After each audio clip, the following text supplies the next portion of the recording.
HR called my harassment different communication styles. He's just joking, Ava. Some people just have different communication styles.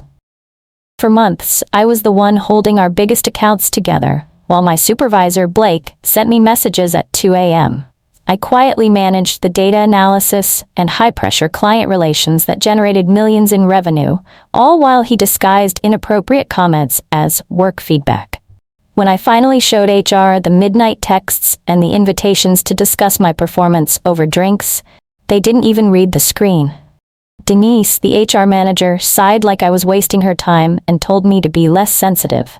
That's when I stopped trying to make them understand. I stopped defending myself in meetings and stopped arguing when he criticized me unfairly. I just nodded and went back to my desk. But every single night, I was building a digital paper trail. I documented every screenshot, every bit of retaliation, and every time he undermined my work. The system began to fail when Blake got cocky. He sabotaged a major presentation to the CEO by giving me old, incorrect data, then mocked me in the hallway for the disaster. He thought he'd beaten me down. He had no idea I was forwarding every single email, including his drunk threats to a journalist. The panic didn't set in for leadership until the headline dropped. Marketing firm faces allegations of suppressed harassment claims. Suddenly, the valuable supervisor and the HR manager were suspended. Major clients worth millions pulled their business within a week because they couldn't trust a company with a culture like ours.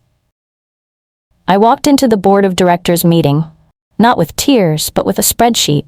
I showed them the resolved files HR had buried for years. They offered me life-changing money to stay quiet. But I told them no, I didn't want a settlement. I wanted systemic change. Today, I run my own initiative for workplace justice.